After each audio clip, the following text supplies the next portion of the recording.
dia, senhor presidente, deputados, deputadas, telespectadores, radiovintes.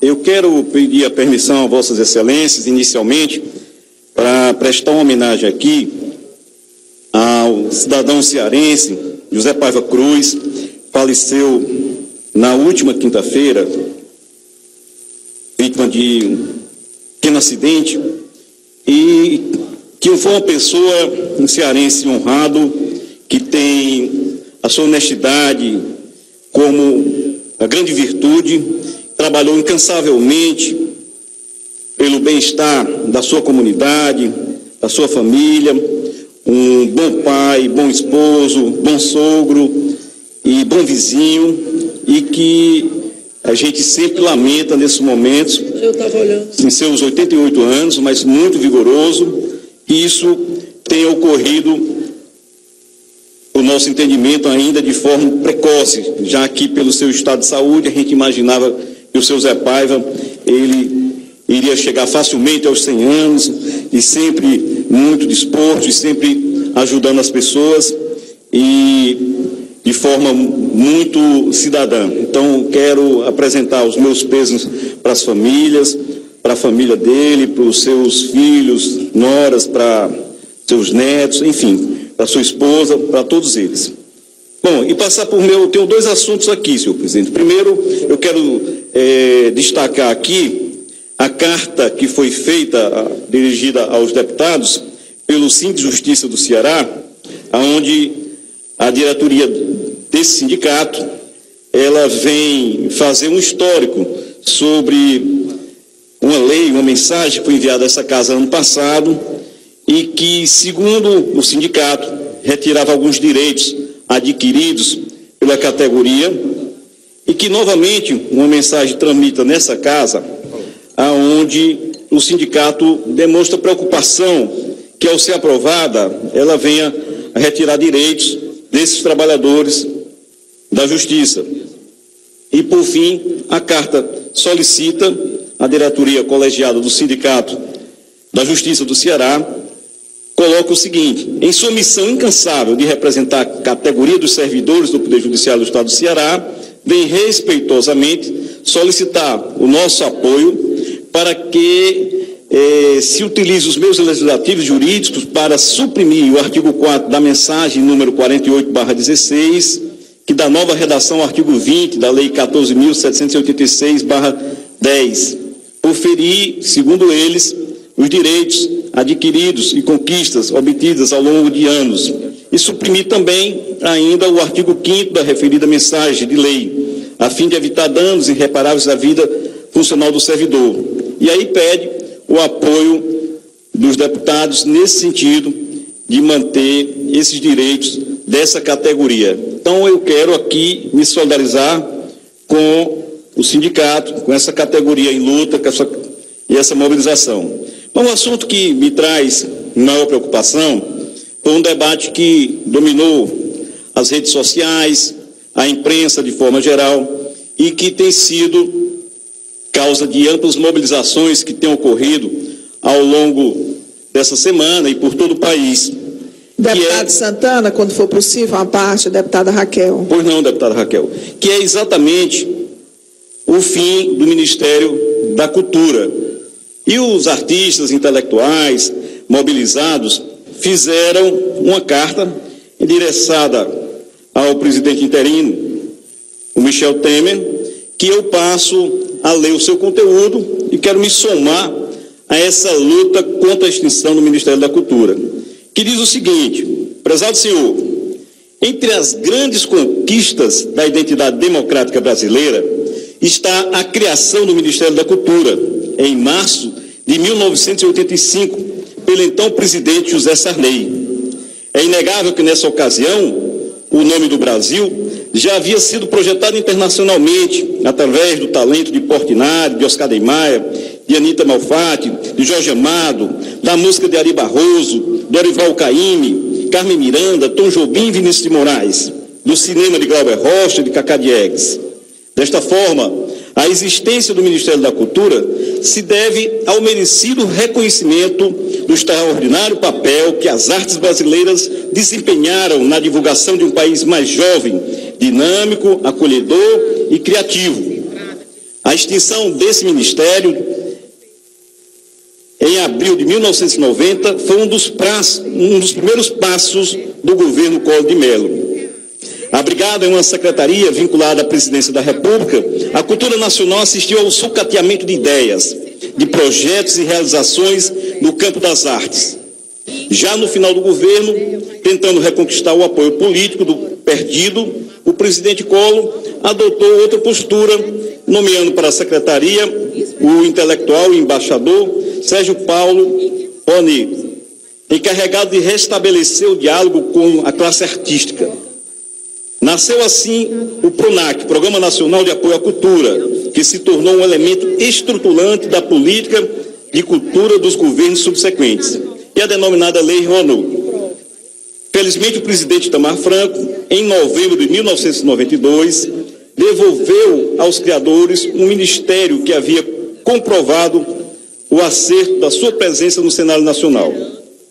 A partir de 1999, durante o governo do presidente Fernando Henrique Cardoso, o Ministério da Cultura foi reorganizado e sua estrutura ampliada para que pudesse servir a projetos importantes, em especial na área do teatro e cinema.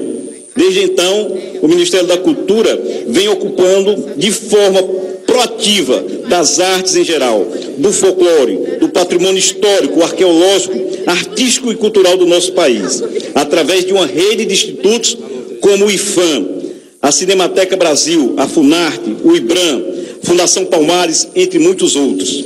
A partir da gestão de Gilberto Gil, o Ministério da Cultura ampliou seu alcance a partir da adoção do conceito antropológico de cultura. O programa Cultura Viva e os pontos de cultura são iniciativas reconhecidas e copiadas em inúmeros países. O Ministério da Cultura passou a atuar também com a cultura popular e de grupos marginalizados, ampliando os horizontes de parcela expressiva da nossa população. Foi o Ministério da Cultura que conseguiu criar condições para que tenhamos hoje uma indústria de audiovisual dinâmica e superavitária. E o mesmo está sendo feito agora com outros campos, como, por exemplo, com a música. O Ministério da Cultura conta hoje com vários colegiados setoriais, que cobram praticamente quase todas as áreas artísticas, bem como os grupos étnicos e minorias culturais do país. E com o Conselho Nacional de Políticas Culturais, formado pela sociedade civil e responsável pelo controle social da gestão do Ministério. Há ainda que se mencionar o Plano Nacional de Cultura e inúmeras outras iniciativas com amparo no texto constitucional e em leis aprovadas pelo Congresso Nacional, cuja inobservância ou descontinuidade poderão ensejar questionamentos na esfera judicial.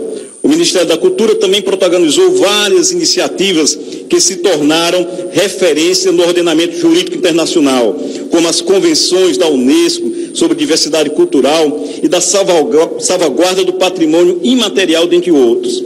A cultura de um país, além da sua identidade, é a sua alma. O Ministério da Cultura não é um balcão de negócios. As críticas irresponsáveis feitas à Lei Rouanet não levam em consideração que o mecanismo para ela criados, as artes regionais floresceram e conquistaram espaços que ainda não tinham tido acesso.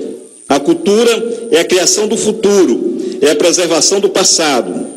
Sem a promoção e a proteção da nossa cultura, através de um ministério que com ela se identifique e a ela se dedique, o Brasil fechará as cortinas de um grandioso palco aberto para o mundo.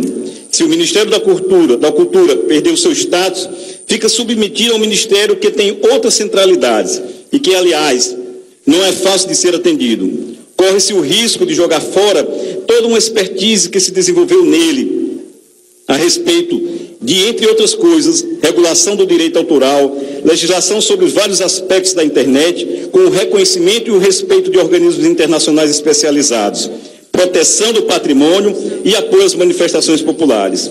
É por tudo isso que o anunciado desaparecimento do Ministério da Cultura sob o comando, já como chefe da nação, é considerado pela classe artística como um grande retrocesso. O Ministério da Cultura é o principal meio pelo qual se pode desenvolver uma situação de tolerância e de respeito às diferenças, algo fundamental para o momento que o país atravessa. A economia que supostamente se conseguiria extinguindo a estrutura do Ministério da Cultura ou encolhendo a uma secretaria do MEC é pífia e não justifica o enorme prejuízo que causará para todos que são atendidos no país pelas políticas culturais do Ministério. Além disso, mediante políticas adequadas, a cultura brasileira está destinada a ser uma fonte permanente de desenvolvimento das riquezas econômicas do país. E conclui o manifesto solicitando que a medida seja revista, essa medida que certamente vai trazer prejuízos enormes à cultura e à nossa identidade. Deputada Raquel, por favor, gostaria de ouvir a sua parte. Deputado Santana, eu quero me somar a Vossa Excelência nessa solidariedade, né, à classe artística e à população do nosso país por esse enorme retrocesso do fim do Ministério da Cultura.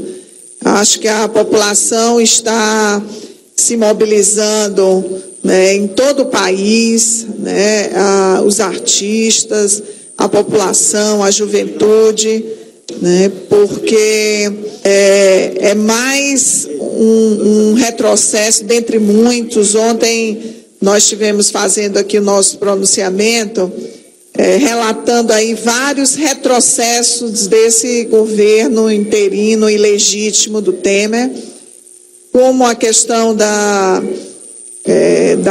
presença unicamente masculina nos ministérios, né? Hoje, e uma série de atrapalhadas que os ministros anunciam, cortes na saúde, depois volta atrás.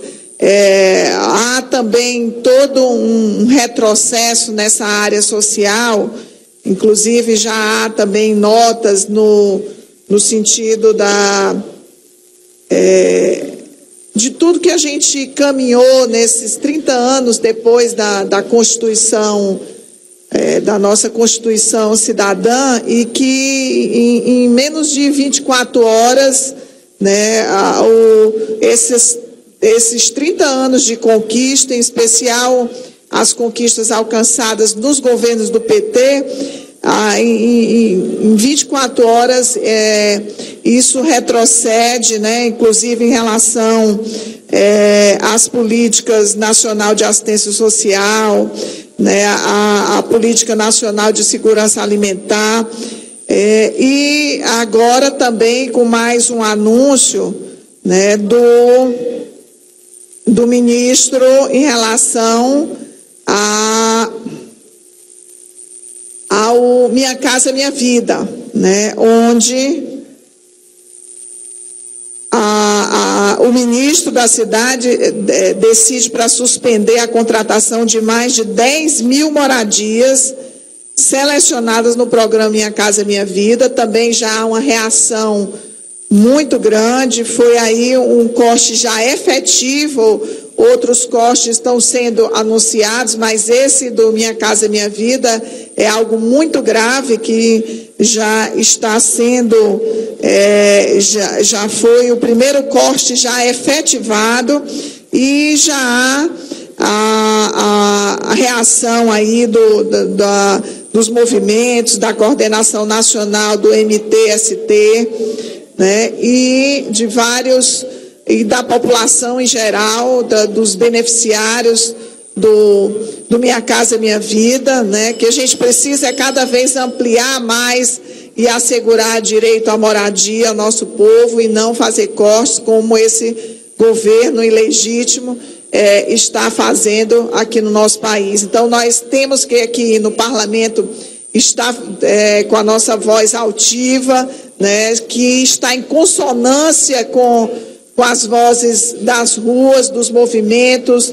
da população, da juventude, dos intelectuais, dos trabalhadores, do povo mais pobre, né, que mostra a sua indignação diante do retrocesso que está acontecendo no nosso país. Obrigado, presidente. Obrigado, deputada Raquel. Me somo à sua indignação a respeito da suspensão da construção das casas Minha Casa Minha Vida, que, ao meu ver, é um programa que vem atender a população mais carente, a população mais pobre e, sobretudo, ajuda também na política de recuperação do emprego. Isso mostra que esse governo, efetivamente, é um governo que está voltando a sua política para atender aos interesses dos ricos em detrimento dos pobres. No Ministério da Cultura, uma das grandes mudanças que ocorreu, e aqui no Ceará nós somos testemunhas disso, foi a valorização da cultura popular. Em Juazeiro do Norte, lá no Cariri, foram identificados diversos artistas populares, chamados de mestres da cultura popular, que o governo estimulou e garantiu a eles a capacidade de retransmitir os seus conhecimentos para os seus descendentes, para a população, enfim, de tal forma que não morresse com ele aquele seu saber popular. Então, esse foi um dos grandes progressos, assim como também no cinema, onde o nosso filme mudou de qualidade, e nós aqui estamos nos somando a essa luta contra a extinção do Ministério da Cultura, exigindo que ele seja redimensionado e que volte a funcionar em sua plenitude. Muito obrigado, senhor presidente.